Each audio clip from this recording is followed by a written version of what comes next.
TV Web A Caminho da Luz apresenta Palestras Espíritas. Ora, o tema que nós vamos abordar hoje é um tema controverso e tem sido controverso nos últimos praticamente 100 anos. Referimos-nos à grande figura da cultura portuguesa e também da cultura mundial, já que ele foi considerado talvez o poeta mais extraordinário de todo o século XX. Trata-se de Fernando Pessoa. Fernando Pessoa passou por ser extraordinário exatamente por conseguir inventar personalidades, personagens diversas. E isso porque, em termos de cultura, não nos convinha, à época que isso se passa, não convinha muito que se falasse do Fernando Pessoa médium, que se falasse do Fernando Pessoa espírita, e, portanto, essas circunstâncias fizeram com que se confundisse durante muito tempo Fernando Pessoa com um desequilibrado mental, com um psicopata, até que realmente se considerou, ou foi considerado pela crítica literária, como uma pessoa extraordinária que era capaz de inventar, passo a passo, figuras diversas da sua, personalidades diferentes da sua. Então, Fernando Pessoa tem uma marca bastante da nossa cultura, a cultura portuguesa, exatamente porque ele parece definir duas fases.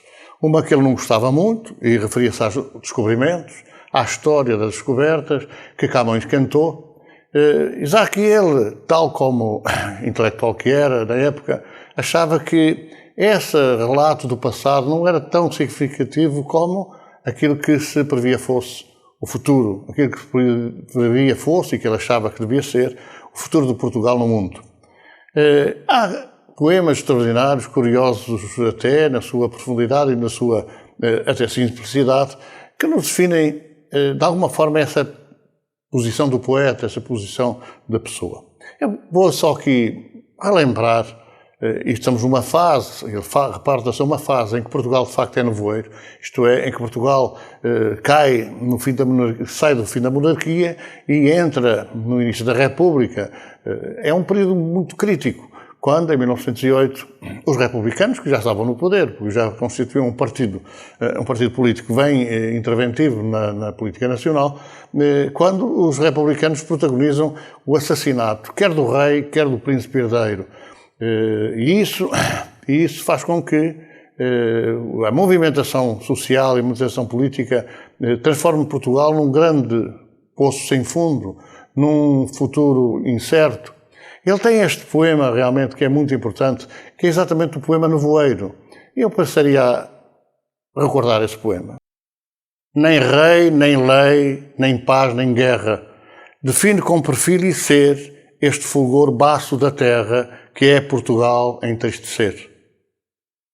Brilho sem luz e sem arder, como fogo fato encerra. Ninguém sabe que coisa quer, ninguém conhece que alma tem, nem o que é mal, nem o que é bem. Que ânsia distante perto chora. Tudo é incerto e derradeiro, tudo é disperso, nada é inteiro. Ó Portugal, hoje és nevoeiro. É a hora. Este poema expressa de alguma forma o precipício em que Portugal caiu neste advento da República. República que, em 5 de outubro de 1910, vai mais ou menos dar a ideia do que viria a ser mais tarde, em 1917, em 17 de outubro, a instalação no leste europeu, na Rússia, exatamente do regime bolchevique, do regime materialista marxista, que mais tarde se transformaria também em marxista-leninista, e que é o comunismo. É isso em 1910, em 5 de outubro. Todas as religiões são proibidas, os partidos desaparecem praticamente, o consulado republicano vai vendo substituir os governos de 3 em 3 meses e de facto, quer a religião tradicional e que tem tido uma influência muito grande em todo Portugal, também teve e tem ainda aqui no Brasil, que é a religião católica, acabou também por ser perseguida. Era um materialismo doentio. Praticamente não conhecemos nenhum dos republicanos, dos revolucionários, que tenha de alguma forma tido alguma preocupação religiosa durante este período. E de facto, a voz do poeta ao falar que Portugal é nevoeiro é de facto a razão de Portugal nevoeiro. 3 em 3 meses mudam os diretórios, mudam os governos e instala-se realmente uma situação dramática para o povo, que viria até assumir contornos muito mais profundos alguns anos depois, quando varreu a Europa e também interveio na guerra a pneumónica, essa gripe tremenda levada pelas aves nas suas migrações. É claro que Fernando Pessoa é um gênio desde o início. E nós vemos, por exemplo, num poema que eu gostaria também de lhes ler, que é um poema que ele faz ainda com 5 anos, com 7 anos, entre os 5 e os 7 anos, através ou por causa da morte de uma irmã mais nova. E nós podemos ver aqui realmente o que o poeta já em si, pequenino ainda, já em si denotava, já em si mostrava. Ele faz um poema à irmã que eu passo a ler. E o título do poema é exatamente quando ela passa. Ela desencarnou com 2 anos, faleceu com 2 anos, e ele faz este poema de nostalgia. Quando eu me sento à janela, pelos vidros que a neve embaça, vejo a doce imagem dela quando passa, passa, passa. Nesta escuridão tristonha de uma travessa sombria, quando aparece risonha, brilha mais que a luz do dia. Quando está noite ceifada e contemplo imagem sua, que rompe a treva fechada como um reflexo da lua. Penso ver o seu semblante com funda melancolia, que o lábio embriagante não conhece a alegria. E vejo curvada a dor todo o seu primeiro encanto, comunica-me o pavor, as faces aos olhos pranto. Todos os dias passava por aquela estreita rua, e o pavor que me aterrava cada vez mais se acentua. Um dia já não passou, o outro também já não. A sua ausência cavou, ferida no meu coração. Na manhã do outro dia, com o olhar amortecido, fúnebre cortejo via e o coração dolorido. Lançou-me um pesar profundo, lançou-me a mágoa seu véu, menos um ser neste mundo e mais um anjo no céu. Depois o carro funéreo, esse carro da amargura, entrou lá no cemitério, eis ali a sepultura. E como epitáfio, cristãos, aqui jaz no pó da sepultura uma jovem filha da melancolia. O seu viver foi repleto de amargura, seu rir foi pranto, dor, sua alegria. Quando eu me sento à janela pelos vidros que a neve embaça, julgo ver imagem dela, que já não passa, não passa. É realmente já uma inclinação poética de Fernando Pessoa. Ele que passou uma infância muito atormentada, ele que ficou órfão com 4 anos, ele que viu a sua mãe, por força das circunstâncias da vida, ter de novo casamento, enfim, com um senhor de grande solidariedade, grande fraternidade e também de grande moralidade, mas que naturalmente não pôde evitar que irmãos viessem daquele outro casamento e que as preocupações, as atenções se voltassem para os mais pequenitos, numa época e numa fase melhor da sua vida em que realmente ele precisava também de carinho, precisava também de atenção. E isso fez com que, por diversas vezes, ele tivesse que vir à Terra, uma vez que, na sequência desse segundo casamento, a mãe emigrou para a África do Sul, onde ele viveu também durante alguns anos.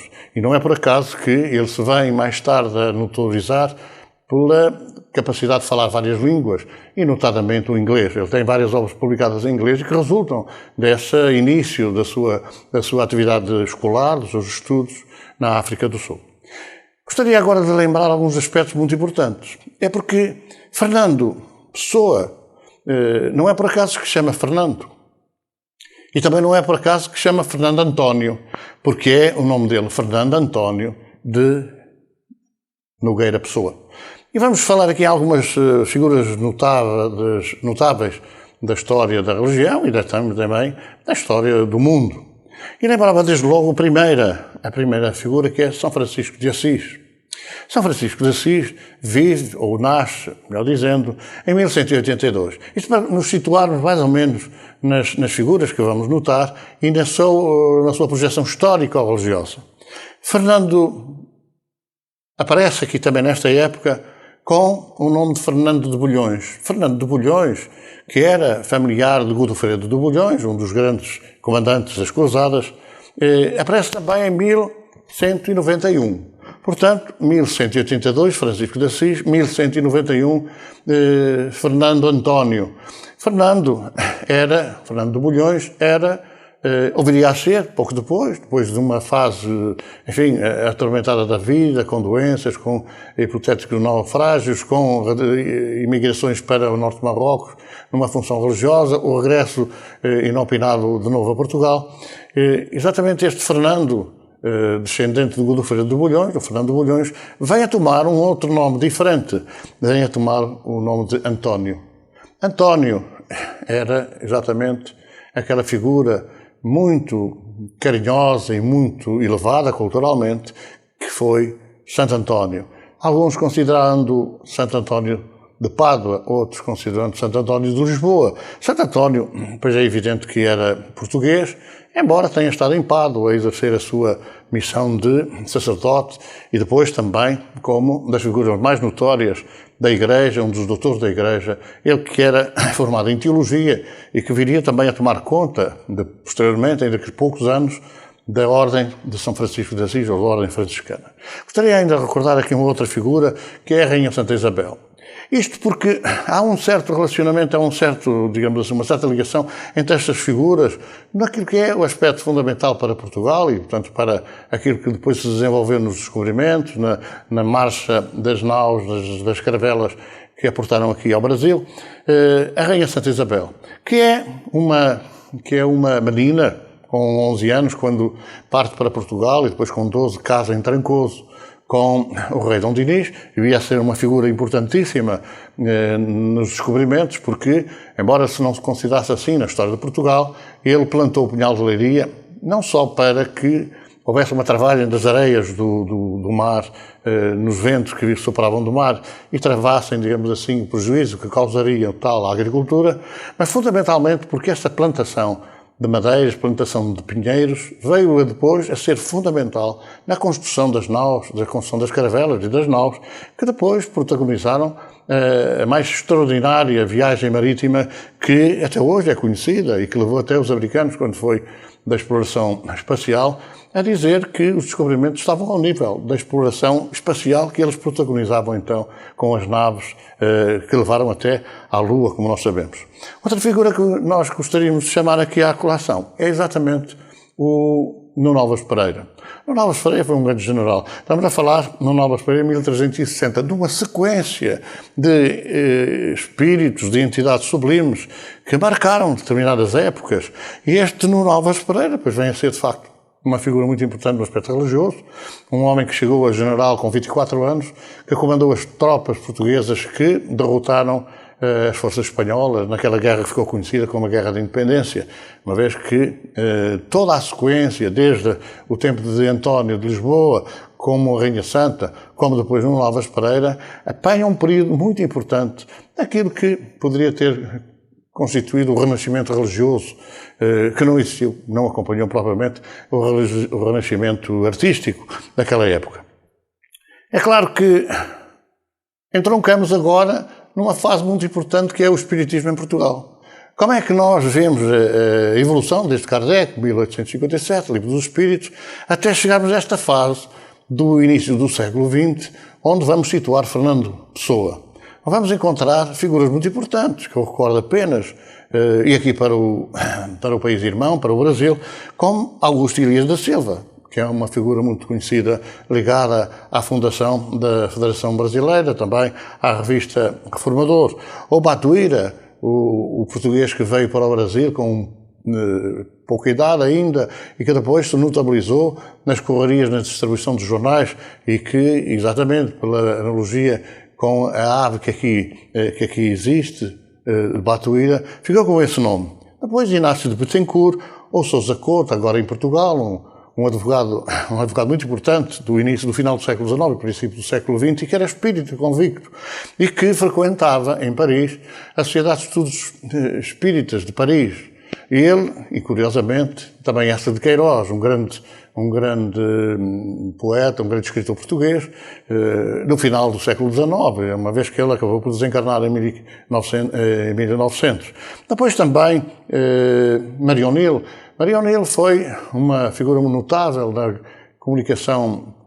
comunicação da doutrina, na divulgação da doutrina, naquilo que chamava então a publicitação da doutrina espírita. Ela que acabaria por desencarnar numa das viagens que fez ao Brasil, do regresso com doença grave, que acabaria por ser sepultada no alto mar. Ou também como Fernando de Lacerda, um comandante de polícia de Lisboa, que quando foi, digamos assim, a Revolução Republicana de 1910, teve que fugir e encontrou acolhida aqui no Brasil, onde deixou a sua obra do País da Luz, que é a obra mais notável que nós conhecemos e que repôs, digamos assim, ou que trouxe de volta do mundo espiritual umas largas dezenas de escritores e de poetas da língua portuguesa. Também António Joaquim Freire, por a mesma razão, teve que fugir para o Brasil, um médico, depois se veria a notabilizar no renascimento do movimento espírita em Portugal. Depois também Egas Muniz. Egas Muniz é uma figura da cultura mundial, porque ele foi Prémio Nobel da Medicina. Egas Muniz, que só muito recentemente se vem a saber que foi uma figura destacada que teve relação com Fernando Pessoa, e que a sua relação com Fernando Pessoa tem a ver muito com a doutrina espírita, a quem terá um dia perguntado se teria já lido o Livro dos Espíritos, a Fernando Pessoa. É claro que nessa altura, quando isto se passa, pois Pessoa já tinha relação muito próxima com o movimento espírita e com os grupos espíritas de Lisboa. Depois também Sidónio Pais. Sidónio Pais é uma figura incontroversa e controversa. É incontroversa porque ele marcou decisivamente a grande transformação em Portugal, em 1917.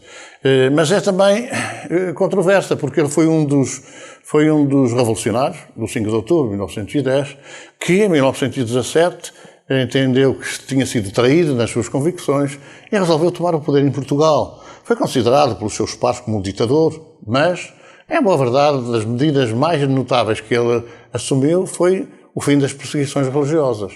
É em 1917 que, de facto, as religiões passam a ter possibilidade de livremente se expressar. Embora, como é natural e como ocorreu também, tenha sido a Igreja Católica a tomar ou a tirar mais dividendos dessa posição. Portanto, temos aqui um conjunto de pessoas que estão, de alguma forma, relacionadas com Pessoa. Relacionadas com Fernando Pessoa, o poeta. Então tomávamos agora, fazíamos uma biografia muito rápida de Fernando Pessoa para dizer que ele, de facto, nasceu em 1888. Como dissemos há pouco, pois com certeza ficou órfão muito cedo, muito novo, muito criança. A mãe teve que casar de novo e nesse casamento teve que emigrar para a África do Sul. Ele era funcionário das embaixadas, fazia a carreira diplomática. E durante esse tempo, não é, com as problemáticas que houve com os outros filhos, ele teve que voltar a Portugal em 1893, numa viagem de alguns meses, de visitar a família, para depois voltar outra vez para a África do Sul. E nós vamos encontrar, com 7 anos, a primeira notícia que há sobre aquilo que ficou conhecido do poeta, que é os heterónimos. Quer dizer, ele conseguia inventar várias personalidades. Era uma personalidade heterogénea, apresentava várias facetas. Era assim que, naturalmente, os analistas, os investigadores, os críticos o colocaram. É aqui que aparece o primeiro heterónimo e chamava-se Chevalier de Paz. Era uma tradução, digamos assim, ou melhor, era uma expressão não portuguesa, francesa, melhor dizendo, e que desde logo, com 7 anos, estamos a ver o poeta com 7 anos, a expressar esta primeira faceta curiosa de inventar. As crianças inventam, de facto. Quer dizer, as crianças dizem coisas, às vezes a gente fica surpreendido com o que dizem e pensa que é invenção. Nem sequer imagina que podem ser intervenções espirituais, podem ser sugestões espirituais. E nós sabemos que até aos 7 anos, pois as crianças estão mais do outro lado do que deste, estão mais no mundo espiritual ainda, é uma fase de adaptação, e portanto sentem mais a presença espiritual do que depois, encarnados já a partir dessa fase dos 7 anos. Então nós vamos encontrar esta primeira tentativa dos heterónimos e uma outra muito importante, que vem ser mais tarde das figuras mais problemáticas ou mais difíceis da heteronímia de Fernando Pessoa, que é Ricardo Reis. É tão curioso isto que hoje sabemos que ele não conseguiu captar a profundidade intelectual dessa figura, Ricardo Reis. Mas ele não conseguiu porque era criança, porque ainda não tinha desenvolvido suficientemente a sua mentalidade, a sua mente e tal. Nós podemos arranjar desculpas para tudo e explicações de acordo com as conveniências que nos vão surgindo. Mas o facto é que Ricardo Reis era a figura de intelectual, era para nós um espírito com grande intelectualidade e que a criança, Fernando Pessoa, não conseguia entender pela sua idade muito proveta. Em 1905, agora já com 17 anos, verifica-se o regresso definitivo de Fernando Pessoa a Portugal. Ele não se dava de todo com o ambiente familiar, havia já tido vários problemas na sua vida, vários choques emocionais, e, portanto, ele volta para Portugal em 1905 e começa aí um problema, ou melhor, começa aí, de facto, um caminho que não foi entendido por aqueles que também não convinham que fosse entendido. Alguns até provocaram ameaçar Fernando Pessoa porque passavam a ideia de que ele continuava a ser monárquico e, portanto, continuava a ser antirrepublicano, e isso constituía, de alguma forma, uma chantagem feita perante o jovem Fernando Pessoa, então com 17 anos. Só que esse desequilíbrio que manifestava na fase, digamos assim, da sua adolescência para a idade adulta, na transição, fez com que a família da esposa, que vivia em Portugal, procurasse ajuda para o jovem numa casa espírita. Vamos repetir, não convinha a ninguém, ligado à cultura, não convinha que se tomasse conhecimento que Fernando Pessoa era, ou tinha alguma coisa a ver com mediunidade, com espiritismo, com alguma coisa desse género.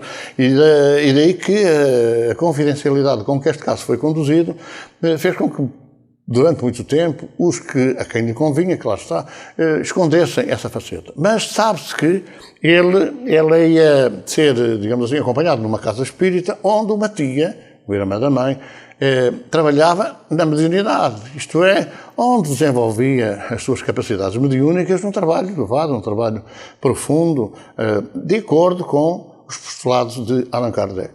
E começa aí, de facto, o tratamento do jovem, do pequeno Fernando Pessoa.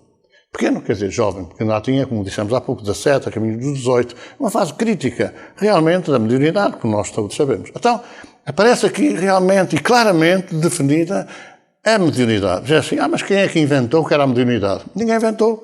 Como vamos ver adiante, ele próprio o afirmou.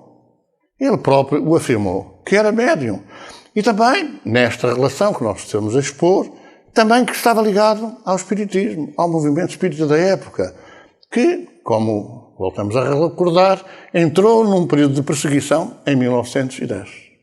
Desde 1905 a 1910 ficou na penumbra o tratamento espiritual de Fernando Pessoa. Nós tivemos a oportunidade de ter acesso a algumas cartas que ele deixou escritas, estão publicadas, não é segredo para ninguém. Qualquer pessoa que queira, através da internet, consultar as cartas de Fernando Pessoa, que escreveu à tia, ou que escreveu a algum crítico literário passado alguns anos, pode lá encontrar tudo aquilo que nós vamos aqui clarificar. Nós tivemos acesso a estas cartas já nos anos 1995, quando já militávamos na doutrina espírita e quando nos prestávamos para participar num congresso nacional, no segundo Congresso Nacional de Espiritismo. Lembrando que o primeiro congresso tinha sido em 1925, portanto, 70 anos antes. Nessa época, portanto, em 95, o movimento espírita decidiu passar à organização do segundo congresso. E é nessa altura que me é dado ter acesso às cartas de Fernando Pessoa. É claro que procurei, na altura, explicitar essa realidade da mediunidade de Pessoa, da ligação ao movimento espírita, mas também é verdade que os espíritas às vezes temos essa preocupação, é de não nos meter muito a fundo nas questões, porque a situação social e cultural, por vezes, acaba por triunfar, mesmo que seja com, digamos assim, com a força da ignorância, inconsciente ou até da ignorância consciente, que, de acordo com os preconceitos, faz com que determinadas ideias se levem a cabo. Então nós andamos há alguns anos divulgando essa ideia, mas sem termos realmente a preocupação de ir a fundo da questão e ir ao passado buscar essa realidade. E nós fomos surpreendidos, talvez há uns 7 ou 8 anos atrás, fomos surpreendidos com uma alteração da nossa decisão que tínhamos tomado de pegar nas cartas de Fernando Pessoa e passá-las a uma análise mais profunda de acordo com a doutrina espírita. Decidimos isso, sentamos-nos à mesa a horas que nós achamos convenientes e até para que ninguém nos incomodasse ou nos perturbasse a nossa concentração e começamos a escrever realmente esta vida de Fernando Pessoa e esta atividade de Fernando Pessoa e esta loucura que era assim conhecida a atividade de Fernando Pessoa no início do século XX.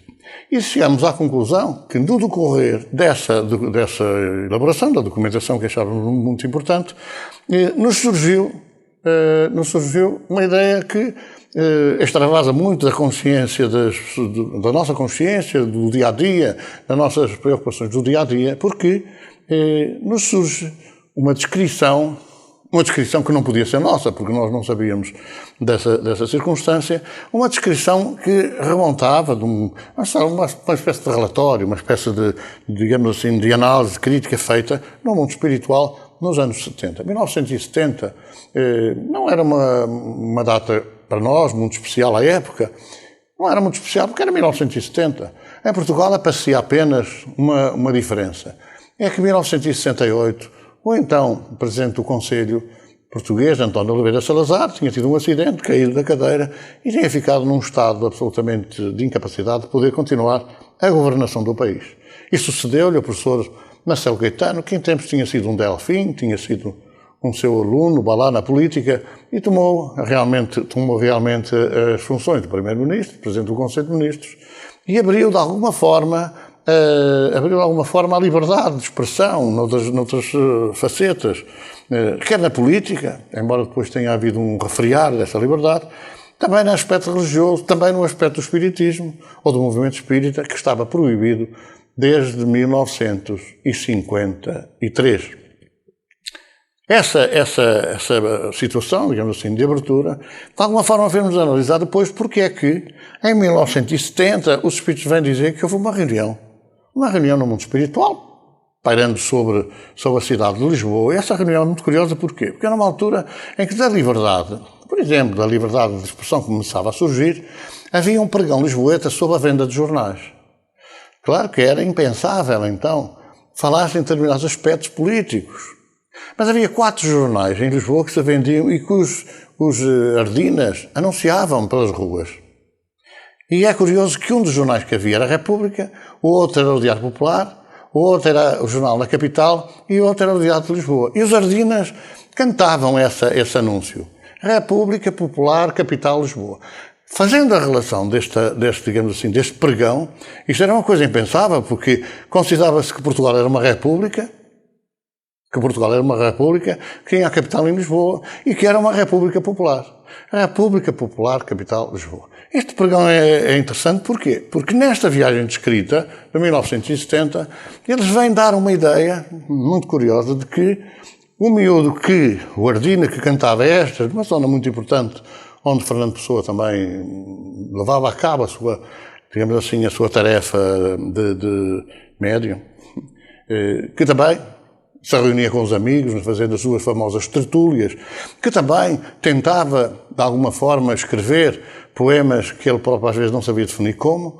E é exatamente nesta região do Chiado, no Carmo, de boas tradições, porque nós vamos ver que aquela zona do Carmo tinha sido também uma zona muito querida de Nuno Alves Pereira, que acabou a sua vida exatamente no convento ali, elaborando a sopa dos pobres, fazendo a sopa para os seus povos, depois de estar reformado, digamos assim, da generalidade militar que ele tinha protagonizado. É naquele espaço, naquela região, que aportam várias personagens que vinham subindo o Tejo numa caravela. Essas personagens vão reunir-se exatamente nesse espaço do Chiado para analisarem Fernando Pessoa, as suas cartas, a sua mediunidade, a sua relação com o espiritismo. E é aí que nós somos, enfim, de alguma forma surpreendidos, porque nós não sabíamos nada disso. Nós começamos a escrever o livro apenas com a intenção de ir buscar as suas cartas e de esclarecer publicamente e culturalmente todos os interessados de que Fernando Pessoa não era louco, de que Fernando Pessoa não escreveu nos heterónimos, de que Fernando Pessoa era um instrumento de várias personalidades do mundo espiritual. Então, permitam-me só ler esta parte inicial do livro, e curiosamente o livro nós colocamos, ou foi colocado o título Fernando Pessoa no Vulcão dos Preconceitos, porque é evidente que ele aparece no meio de tanto preconceito, de tanta entidade, de tantos intelectuais, que levaram a que Fernando Pessoa não fosse nem médium, nem fosse espírita, mas fosse uma coisa que ninguém sabia muito bem definir e que continua a ser um mistério ainda até hoje, nos meios culturais do nosso país. Eu passaria a recordar, e também, curiosamente, que a data em que isto se processa, em 1970, é 18 de abril. Na altura que estamos a escrever, não estamos a pensar sequer qualquer relação com um outro 18 de abril, de distante, mais de um século, exatamente quando Allan Kardec fez publicar o Livro dos Espíritos, as mensagens vindas do mundo espiritual. Então, só dar uma pequena chega neste começo da história do livro. 18 de abril de 1970, 7h30 de uma manhã primaveril. Subia ao Tejo uma caravela engalanada, ostentando a bandeira nacional, debroada a ouro fino, condizendo com a esfera armilar nos meios tons. Na balustrada dos santos sobre as águas calmas, algumas personagens vestidas a rigor olhavam a neblina ainda caindo sobre a cidade das saudades inimagináveis. Mas como, caro Mário, como vamos organizar a abordagem da nossa correspondência de longínquas datas? É um diálogo entre Fernando Pessoa e Mário de Sá Carneiro, como vamos ver depois, a relação que há entre estes dois poetas do Orfeu, num grupo de poetas e de artistas que se reuniam em Lisboa no início do século. Se queres saber, falava Mário de Sá Carneiro, se queres saber, Fernando, ainda não sei bem, mas não podemos deixar de levar a cabo essa ideia de o fazermos como sonhamos há quase 60 anos, ou então o nosso dom de profecia cairia de rastos. Isto era uma profecia que os dois haviam feito de passados umas dezenas de anos, se reunirem para discutir essa questão realmente das comunicações do mundo espiritual. Mas a profecia foi tua. Parece que te não lembras, meu caro, da carta que escreveste a esse crítico que não conhecia em vida o Casais Monteiro. Pelo menos assim me constatei.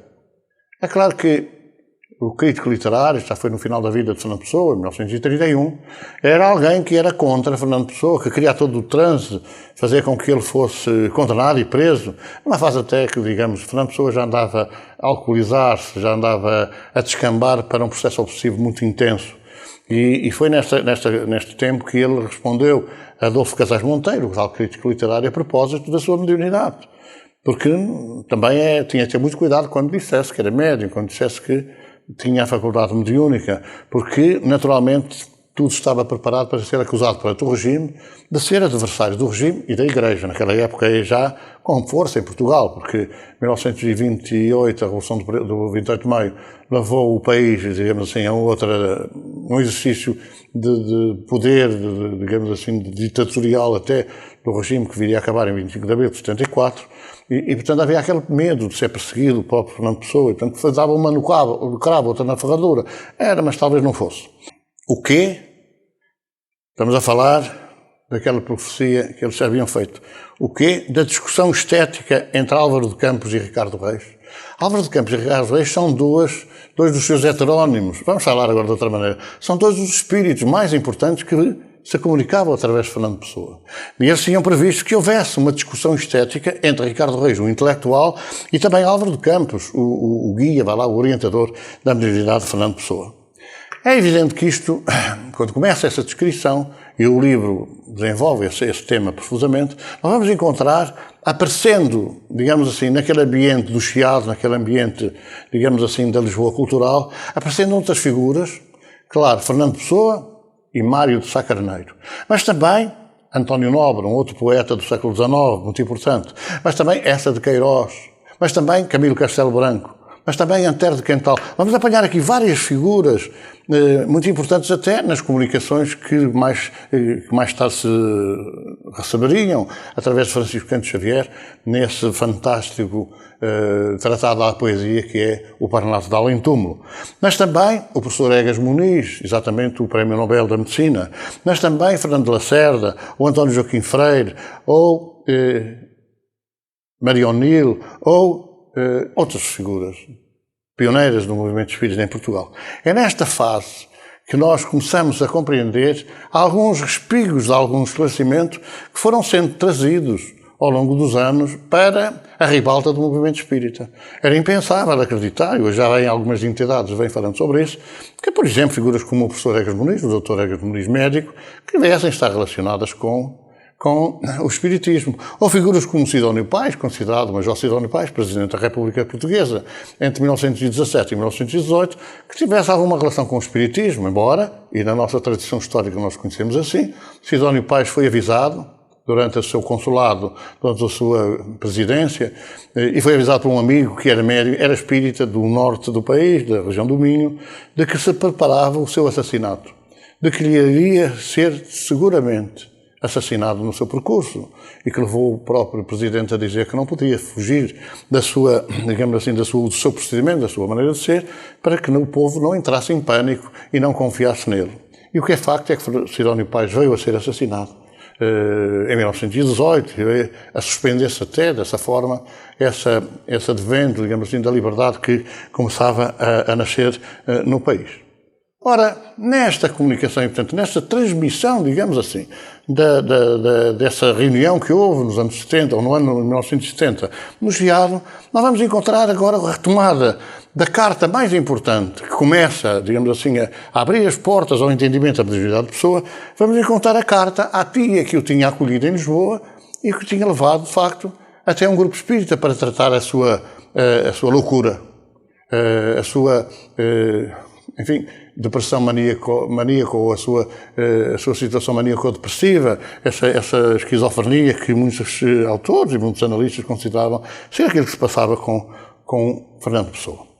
Vamos agora dar esta referência, vamos ler, digamos assim, textualmente, para que não seja pensado que estamos a inventar nada. Continuamos a dizer que a carta está disponível para quem a quiser consultar, mas esta análise que agora vamos fazer é uma análise que depois foi referida, transmitida, retomada, exatamente num relatório que os espíritos fizeram chegar e que está condensado nesse livro intitulado Fernando Pessoa no Vulcão dos Preconceitos.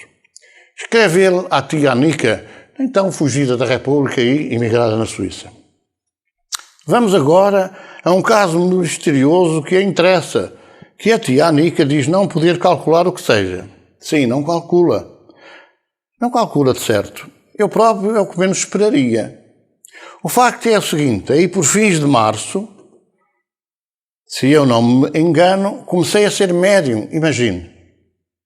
Eu que, como deve recordar-se, era um elemento atrasador nas sessões semi-espíritas que fazíamos. Comecei de repente com a escrita automática. Pessoa denota conhecer a doutrina espírita. A escrita automática é o livro dos médios que nos refere e, portanto, não há qualquer dúvida. Ele aprende a escrita automática, o que é a escrita automática, a saber o que é a escrita automática, na casa espírita. Estava uma vez em casa de noite, vindo da Brasileira, eram outros dos cafés onde ele se passava o tempo a tentar escrever os seus poemas, etc. A Brasileira do Rocio, a Brasileira do Chiado. Eram cafés com o mesmo nome, mas que, de alguma forma, reuniam as tertúlias que os poetas, que os escritores, que as pessoas ligadas à arte faziam nessa época. Sentia vontade de, literalmente, pegar numa pena e pô-la sobre o papel. É claro que depois é que dei pelo facto de que tinha tido esse impulso. Não mento, não reparei no facto. Tomei-o como o facto, que é natural a quem anda distraído, de pegar uma pena para fazer uns rabiscos. Nessa primeira sessão comecei por assinatura bem conhecida de mim, Manuel Gualdino Cunha. Eu nem de longe estava pensando no tio Cunha. Depois escrevi umas coisas sem relevo, nem interesse, nem importância. De vez em quando, Umas vezes voluntariamente, outras obrigado, escrevo. Lembremos, umas vezes voluntariamente, outras obrigado, escrevo. Mas raras vezes são comunicações compreensíveis. Certas frases percebem-se. E há, sobretudo, uma coisa curiosíssima. Eu só noto esta coisa, que é escrita da época, não é? Pois coisa, mas podia na altura escrever-se coisa ou coisa. Uma tendência irritante para me responder a perguntas com números, assim como há tendência para desenhar. Esta escrita de números e letras viria depois mais tarde a confirmar-se nas mais de 10.000 cartas astrológicas que Fernando Pessoa deixou. 10.000 cartas astrológicas, com os sinais cabalísticos, com os números e com as letras. Não são desenhos de coisas, mas de sinais cabalísticos e maçónicos, símbolos do ocultismo e coisas assim que me perturbam um pouco. Não é nada que se pareça com a escrita automática da tia Anica ou da Maria. Uma narrativa, uma série de respostas em linguagem coerente. É assim mais imperfeito, mas muito mais misterioso. Devo dizer que o pretenso espírito do tio Cunha nunca mais se manifestou pela escrita, nem de outra. As comunicações atuais são, por assim dizer, anónimas e sempre pergunto quem é que fala. Não temos esta questão das comunicações. Onde é que está escrito que eram invenções?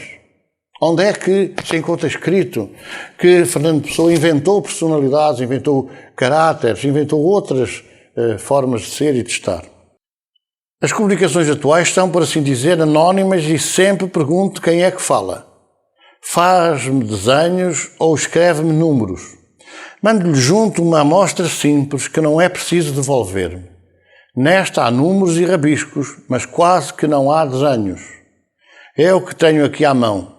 É para verem como é o aspecto das minhas comunicações. É singular que, apesar de eu não perceber nada de tais números, consultei um amigo ocultista e magnetizador, uma criatura muito curiosa e interessante, além de ser um excelente amigo. Tudo indica que poderá ter sido Fernando de Lacerda. E ele disse-me coisas singulares. Por exemplo, eu disse-lhe uma vez que tinha escrito um número qualquer de 4 algarismos, de que não me recordo agora. Ele respondeu-me que havia 5 pessoas na casa onde eu estava. E com efeito assim era. Mas ele não me diz de onde é que concluiu isso. Explicou-me apenas que esse facto de eu escrever números era prova da autenticidade da minha escrita automática, isto é, de que não era autossugestão, mas mediunidade legítima. Os espíritos, diz ele, fazem essas comunicações para dar essa garantia. E essas comunicações são, por isso mesmo, incompreensíveis ao médium e de ordem que mesmo o inconsciente dele era incapaz de imaginar. Parece-me notório e indiscutível que Fernando Pessoa nunca disse que eram heterónimos, nunca disse que imaginava personagens distintas da sua. Disse claramente que se tratava de comunicações. Falou abertamente que era de espíritos, não era de coisas esquisitas e desconhecidas até da cultura da época. Eram comunicações dos espíritos. Este meu amigo, continuando ainda a carta, tem-me explicado outros números assim com igual e curiosa segurança. Só houve 3 números que ele não compreendeu. Estou contando rapidamente e, claro, e necessariamente omito pormenores e detalhes interessantes. O que narro, porém, é o essencial. A carta é um pouco extensa, mas vale a pena nós debruçarmos sobre todo o seu conteúdo para podermos perceber como é que foi possível tanta mistificação, tanta falsidade ao tratar-se desta figura incontroversa que é Fernando Pessoa. Não para aqui a minha mediunidade. Descobri uma outra espécie de qualidade mediúnica que até aqui eu não só nunca sentira, mas, por assim dizer, só sentira negativamente. Quando o Sá Carneiro, outra figura que há pouco notamos, dos poetas do Orfeu, desse grupo literário de Lisboa, e Sá Carneiro, pois, teve que, forças das circunstâncias, vimos que é mais ou menos a mesma idade de Pessoa, e Sá Carneiro teve que emigrar para a França, onde até desenvolveu os seus estudos. A família também era de militares e também, naturalmente, que teve que o retirar da zona de Lisboa, por algumas razões que nós não podemos, de facto, até digamos assim, revelar, porque podemos falhar, podemos estar a fazer juízo de valor que não correspondem exatamente à realidade. Mas Mário Sá Carneiro teve que ir para Paris, das circunstâncias, ele viveu uma situação dramática porque acabou por ser levado ao suicídio, exatamente pela influência espiritual também. Descobri uma outra espécie de qualidade mediúnica que até aqui eu não só nunca sentira, mas que, por assim dizer, só sentira negativamente. Quando Sá Carneiro atravessava em Paris a grande crise mental, o que havia de o levar ao suicídio, eu senti a crise aqui. Caiu sobre mim uma súbita depressão vinda do exterior que eu, ao momento, não consegui explicar-me. Esta forma de sensibilidade não tem tido continuação. A projeção, digamos assim, do sofrimento à distância, a projeção dos pensamentos à distância, etc., vamos ver que há também uma relação entre o poeta Mário Sá Carneiro e aquilo que se passou com Fernando Pessoa, a mediunidade. Mas é evidente que de facto, ocorre, é possível que a mediunidade permita que nós sintamos que alguém que nos é afim, que alguém que nos é simpático, que alguém que vibra connosco, na mesma faixa vibratória, possa transmitir-nos e nós captarmos essas vibrações, essas sensações. Guardo, porém, para o fim o detalhe mais interessante. É que estou desenvolvendo qualidades não só de médium escrevente, mas também de médium vidente. Alguém poderá ter alguma dúvida sobre esta realidade, sobre esta afirmação perentória do poeta? Começo a ter aquilo a que os ocultistas chamam a visão astral e também a chamada visão etérea.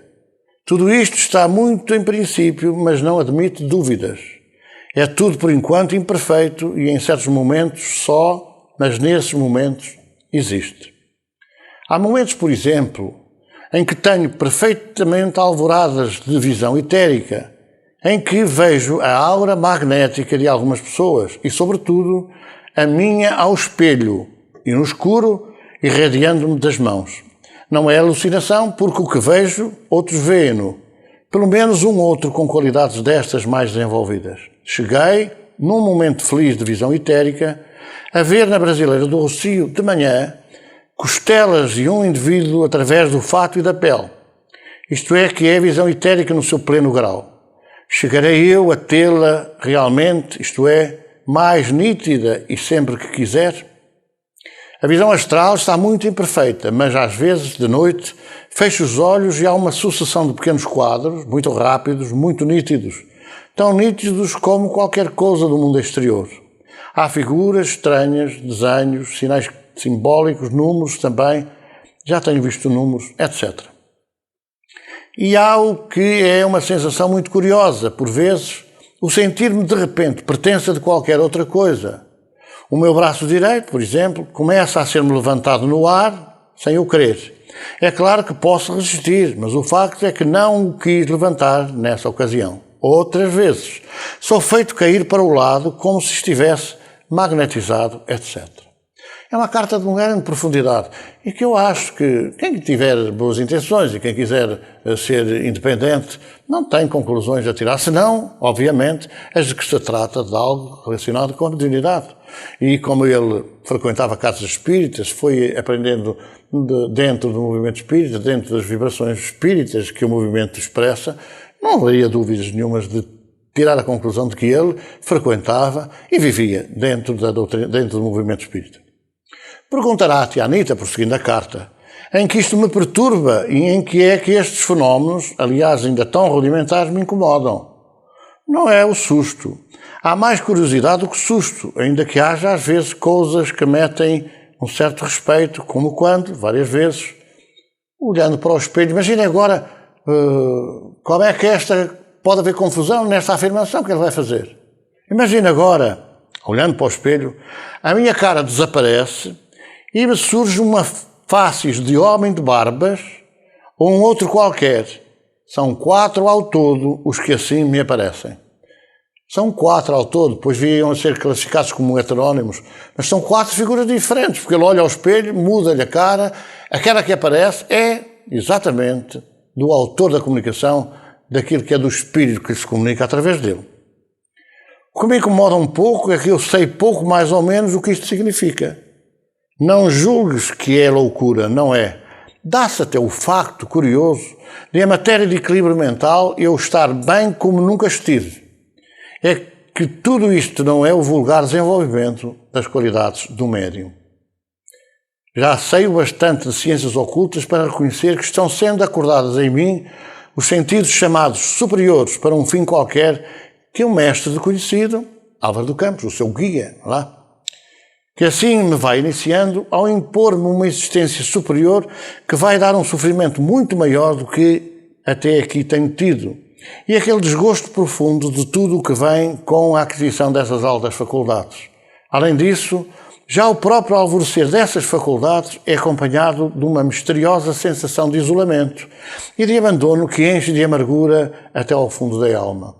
Quem acompanhou a mediunidade de Francisco Canto Xavier, agora para fazermos aqui digamos assim, uma ligação a toda esta profundidade de sensações e também de conhecimentos que a pessoa nos deixa nesta carta à sua tia na Suíça, nós vemos que tudo aquilo que aqui vem expresso agora, e estamos a falar de 1914, por volta de em março de 14, quando ele escreve esta carta à sua tia na Suíça, vamos ver, Francisco Canto Xavier teria 4 anos e já começava aí a sua faculdade mediúnica a ser uma faculdade sofrida, a dar-lhe digamos assim, uma amplitude de sofrimento que iria acompanhá-lo durante toda a vida, como todos nós conhecemos, sem dúvida nenhuma.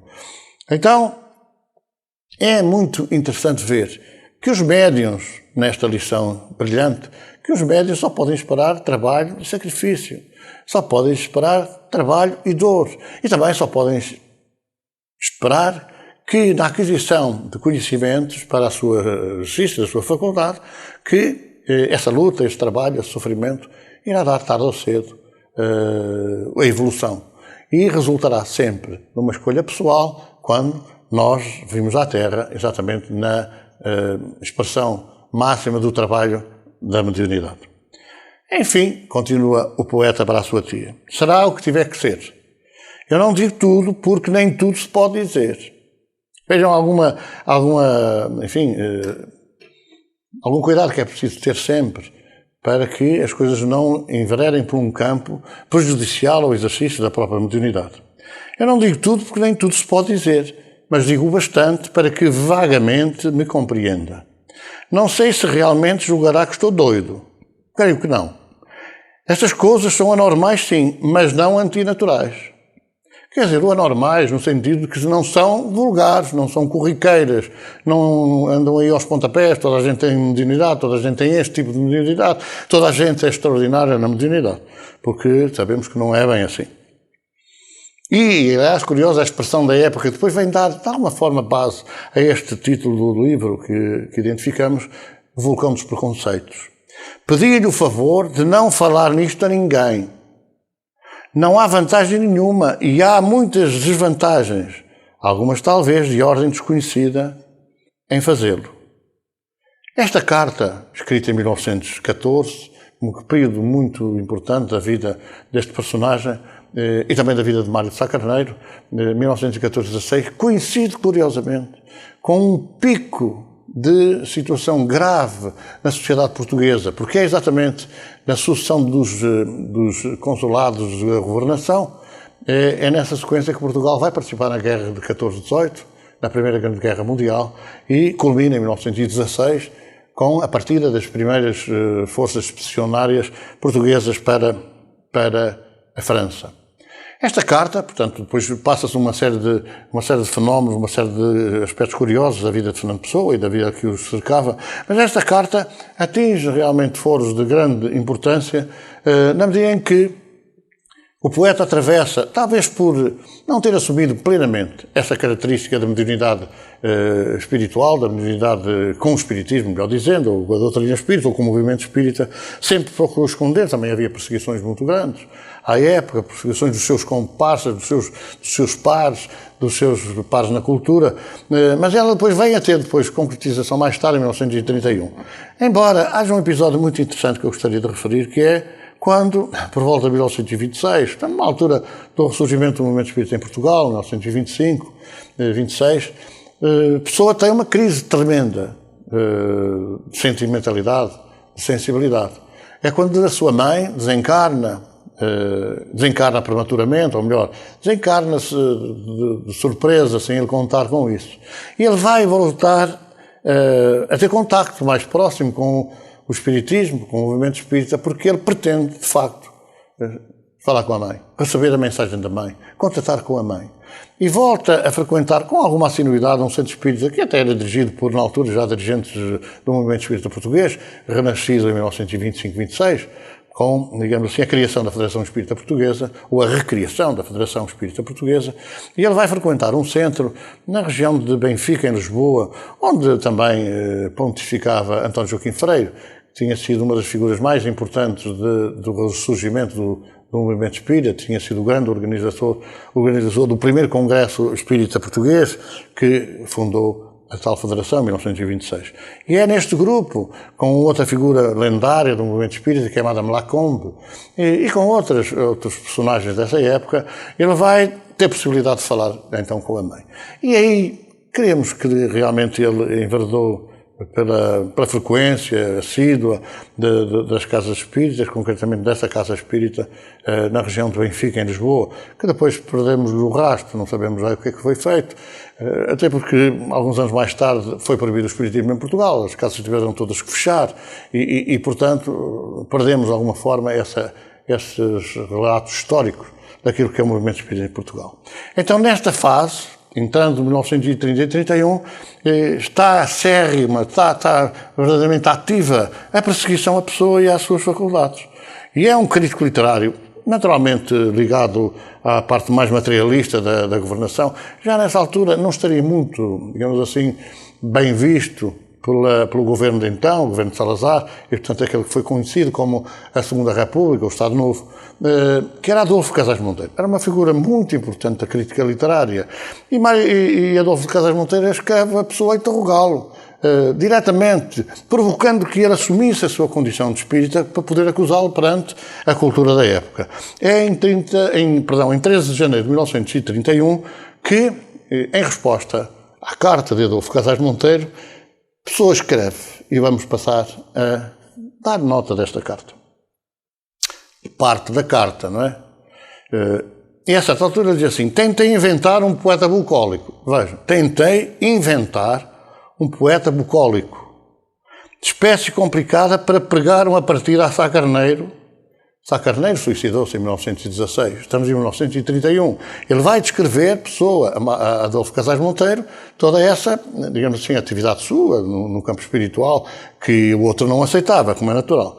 Tentei inventar um poeta bucólico da espécie complicada para pregar uma partida a Sá Carneiro. Tentativa frustrada durante vários dias. Inesperadamente, acerquei-me de uma cômoda alta e, tomando um papel, comecei a escrever de pé, como escrevo sempre que posso. Este início desta carta, ele referiria antes, enfim, na sua missiva, que esteve na Brasileira do Rossio, sentado durante uma manhã, uma tarde, não importa muito, durante algum tempo. Pegou várias vezes pelo papel, escreveu, rasgou, voltou a escrever, voltou a rasgar. Não dava nota dessa tentativa de inventar o tal poeta para pregar a tal partida ao amigo Sá Carneiro em França. E, pronto, inesperadamente, quando resolveu sair do café e voltar a casa dele era muito curiosa, porque tinha uma escadaria de acesso, a porta da rua dava origem a uma escadaria, ao cima havia um patamar de entrada na casa, e ao entrar em casa, a porta tinha um bengaleiro, onde pendurava o chapéu, nem se chegou a sentar. Pegou do papel, e agora é a descrição que ele faz, de facto, de como escreveu essa partida, como fez essa partida ao Sá Carneiro. Tomando de um papel, comecei a escrever de pé, como escrevo sempre que posso. E escrevi 30 e tantos poemas a fio, numa espécie de êxtase, cuja natureza não consegui definir. Foi o dia triunfal da minha vida, e nunca poderei ter outro assim. Abri com o título. Vejam, quando alguém pensa em escrever um poema, e acho que a maior parte de nós, em jovem, sempre procura escrever um poema à namorada ou uma coisa qualquer, é natural que a gente escreva, e depois no fim olha aquilo que escreveu e assim, vou-lhe pôr este título. Agora reparem como Fernando Pessoa descreve este dia triunfal. Tomando um papel, comecei a escrever de pé, como escrevo sempre que posso. E escrevi 30 e tantos poemas a fio, numa espécie de êxtase cuja natureza não conseguirei definir. Foi o dia triunfal da minha vida e nunca poderei ter outra assim. Abri com o título O Guardador de Rebanhos. E o que se seguiu foi o aparecimento de alguém em mim, a quem dei logo o nome de Alberto Caeiro. Na biografia desta figura, ele era pastor. Era pastor. Nós temos alguns casos de pessoas que não souberam ler nem escrever, não tinham essa cultura. Entretanto, a falar, a declamar, tem um poeta extraordinário. E era o caso deste.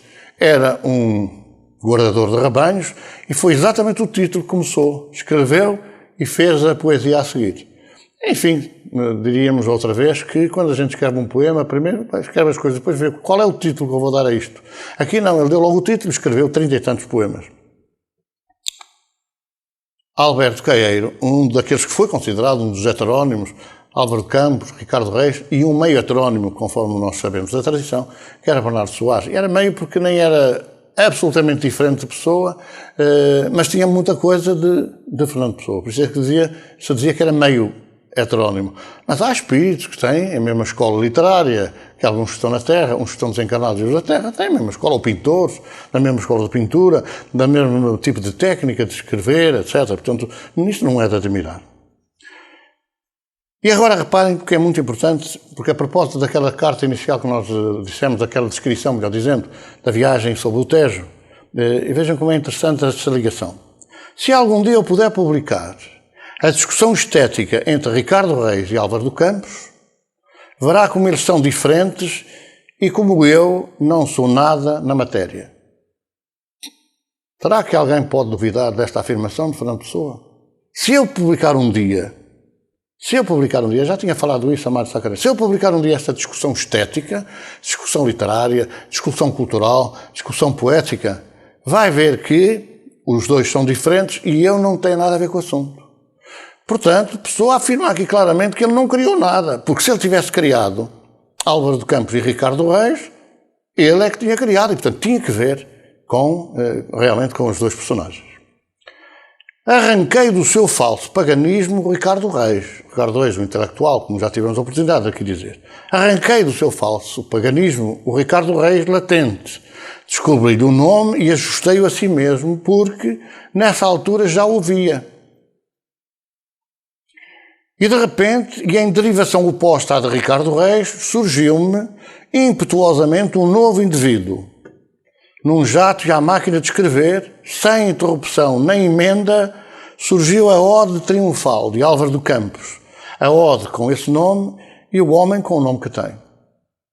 Surgiu-me, quer dizer, ele não inventou, não se pôs sentado na cadeira assim, deixa lá ver o que é que eu vou pôr aqui este título, ou deixa lá ver a quem é que eu vou atribuir este poema. As coisas apareceram claramente, ele viu, não é? Como diz o poeta, viu, apareceu exatamente a ode, tal qual é, e o autor com o nome que tem. E vamos prosseguir quase a caminho do final desta carta. Se há, porém, qualquer ponto em que precisa de um esclarecimento mais lúcido, estou escrevendo depressa, e quando escrevo depressa não sou lúcido, diga que de bom grado lhe o darei. Eu vejo diante de mim, no espaço incolor, mas real do sonho, as caras, os gestos de Caeiro, Ricardo Reis e Álvaro de Campos. Eu vejo. Eu não invento, eu vejo, é o que ele diz.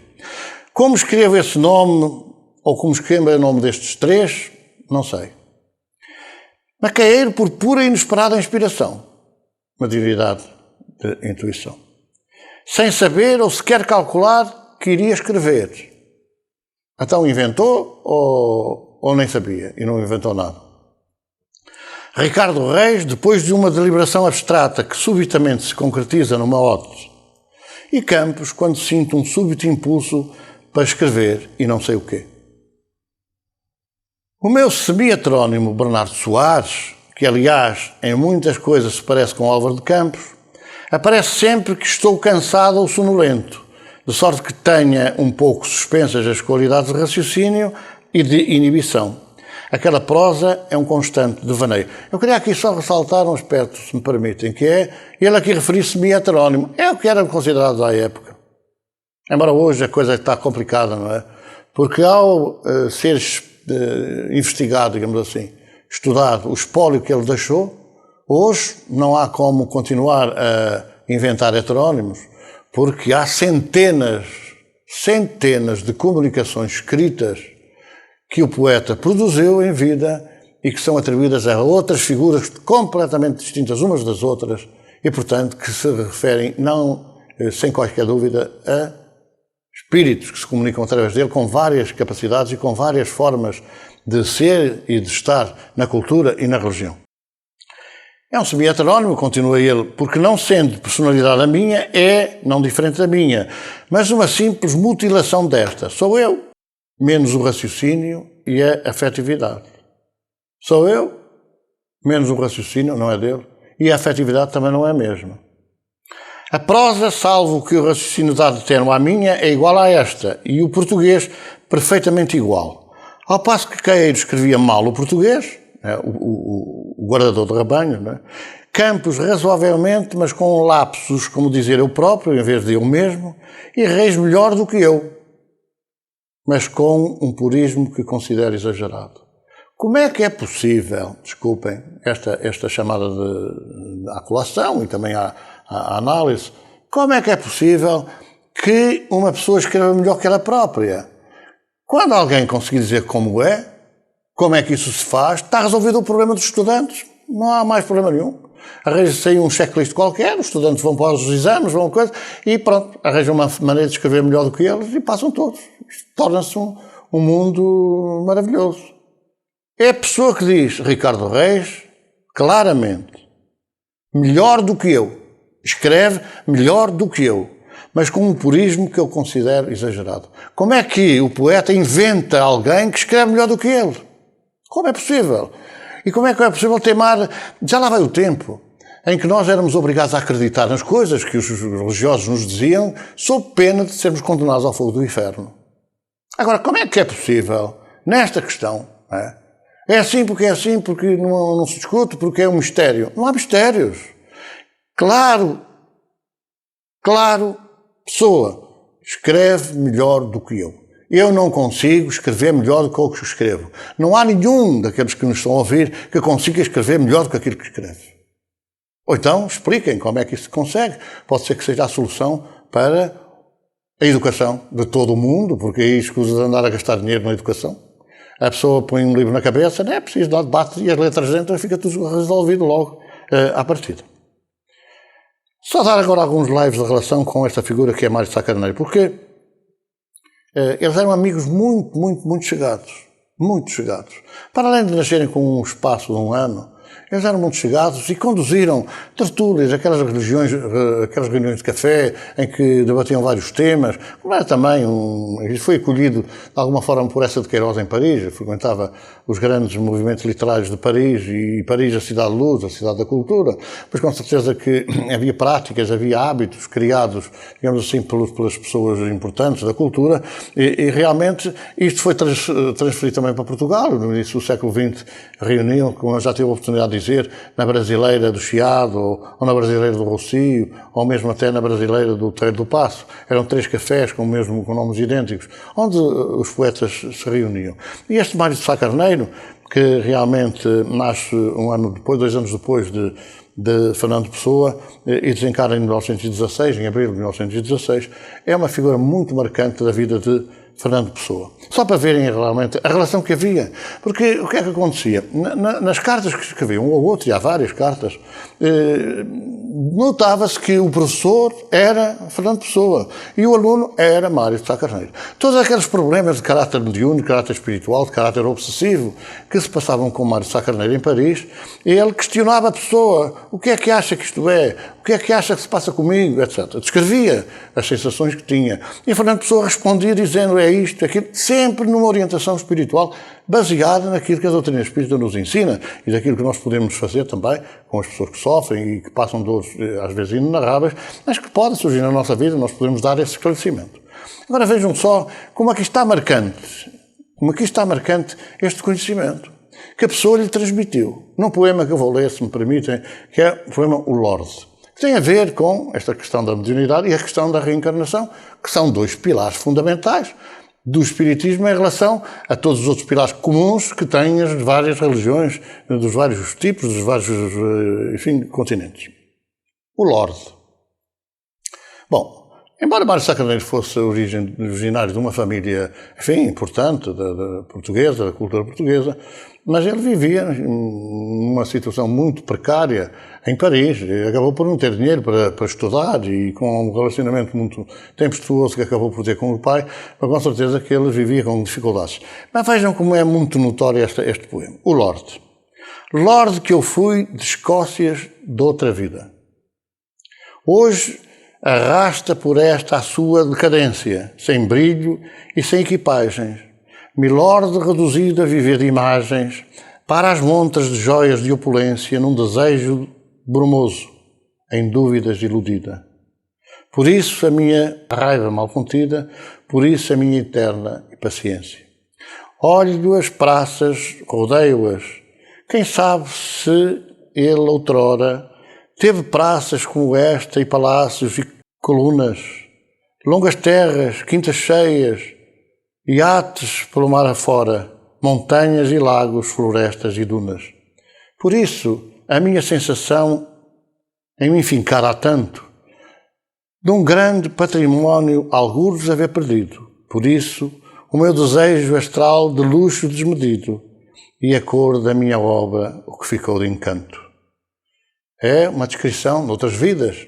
Era crença, quer de Pessoa, quer de Mário Sá Carneiro, quer de outros, desses grandes poetas do Orfeu, era uma crença indiscutível de que era a reencarnação, as vidas anteriores, as vidas sucessivas, e depois todo um processo de perseguição e subjugação mental que era também, enfim, uma preocupação da mediunidade descontrolada e desequilibrada de muitos daqueles ligados à arte, por exemplo, que levaram Antero de Quental a suicidar-se, por exemplo, que levaram António Nobre a desencarnar prematuramente com uma doença tremenda, como era, enfim, como era da época, a tuberculose, e outras entidades que também acabariam por suicidar, como Camilo Castelo Branco, ou como tudo indica, talvez possa ser revelado dentro de tempos, enfim, a presença de Ivone do Amaral Pereira, numa vida anterior, também em Portugal, também relacionada com essa, digamos assim, com esse grupo da cultura do século XIX e que também, provavelmente, ter-lhe-á levado a algo idêntico àquilo que se passou com Camilo Castelo Branco. Às vezes há afinidades que a gente não consegue descortinar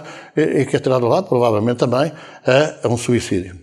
Então, nesta carta de Pessoa a Sá Carneiro, vejam como, e vamos rever aquilo que já há pouco dissemos, vejam como ele descreve. Acerquei-me de uma cômoda alta e, tomando um papel, comecei a escrever de pé, como escrevo sempre que posso. E escrevi 30 e tantos poemas a fio numa espécie de êxtase, cuja natureza não conseguirei definir. A partir daquele que há pouco vimos, que ele quis pregar a Mário Sá Carneiro, fez parte dessa carta, dessa divulgação a Mário Sá Carneiro e também de um esclarecimento que o poeta Mário Sá Carneiro lhe pediu sobre a forma como ele também escrevia. Como escreveu o Lorde, ou como escreveu um conto fabuloso, que é O Sexto Sentido. Para Mário Sá Carneiro, embora prematuramente desaparecido da Terra, ele escreve o poema, o ensaio, digamos assim, teatral, O Sexto Sentido, onde ele descreve o que se passava com ele próprio. Ele achava que tinha um órgão no cérebro que estava avariado, que estava, enfim, quer dizer, destruído, que não estava a funcionar como deve ser. E então ele diz, nesse ato teatral, ou nessa encenação teatral, que achava que aquele órgão que ele tinha a funcionar mal, que era o órgão do sexto sentido, que era o órgão que lhe permitia abrir, enfim, o entendimento à comunicação com o mundo espiritual, ao sexto sentido, para além daqueles 5 que todos nós temos. E ele dizia que esperava que houvesse uma equipa médica, uma equipa de cientistas que viriam fazer uma, digamos assim, uma mudança daquele órgão. Iriam fazer aquilo que mais tarde depois se veio a fazer com o fígado, com o coração, a fazer um transplante do tal órgão do sexto sentido e que provavelmente com esse transplante do órgão do sexto sentido poderia assumir de novo a sua naturalidade, a sua normalidade e não sofrer terrivelmente como sofria em relação à sua doença, entre aspas, à sua mediunidade desequilibrada. É nesta sequência que este poema, que há pouco aferimos, o tal Guardador de Rebanho, estes 30 e tantos poemas que a pessoa escreve, é neste sentido que, de facto, nós vamos ver esta interligação, ou esta, digamos, em partilha de conhecimentos e partilha de dados entre os dois poetas e outros como é evidente, agora referimos só a esta partilha, e é este ponto crucial em que ele descreve que realmente o sexto sentido, que hoje nós sabemos com algum rigor que é a glândula pineal, e que está sendo estudado até por figuras de projeção na medicina brasileira e também em todo o mundo, que está sendo objeto de grande investigação e de grande aculturamento em relação àquilo que é o órgão da mediunidade, àquilo que é o órgão da comunicação espiritual, àquilo que é o órgão de emissão e recepção do pensamento. E é esta notoriedade que nos leva a relacionar esta questão de Fernando Pessoa, Mário Sá Carneiro e outros, com aquilo que é hoje a concreta definição do que é espiritismo em termos científicos. E não será de todo despropositado pensar que, dentro de pouco tempo, tudo isto acabará por se clarificar melhor e por nos dar a verdadeira dimensão daquilo que é a transformação que a Terra precisa de sentir e precisa de passar a caminho, digamos assim, da implantação do amor por toda a parte. Então, esta análise, digamos assim, esta visão que temos de Fernando Pessoa e que podem ver nesta figura, nesta imagem que nós aqui experimentamos, aqui apresentamos, nós vamos ver aqui várias características, várias, digamos assim, formas de se apresentar do poeta, mas que agora afirmamos sem qualquer rebuço. Não se trata de formas diferentes do poeta, mas trata-se de formas diferentes expressas através do poeta e que não têm outra origem que não seja o mundo espiritual, as várias comunicações que se expressaram através dele e que hoje até, em definição de atividade de grandes médiuns, como voltamos a referir e colocar aqui com destaque a mediunidade de Francisco Canto Xavier, que expressa milhares e milhares de mensagens de entidades diversas, daquelas que realmente se julga ou é inadmissível pensar que se trataria de heterónimos criados pelo grande médium mineiro por Francisco Canto Xavier.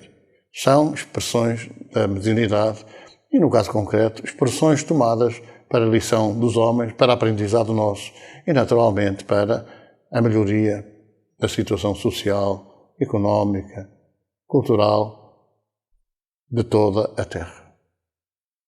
Tomemos Pessoa como uma figura que precisa de continuar a ser investigada.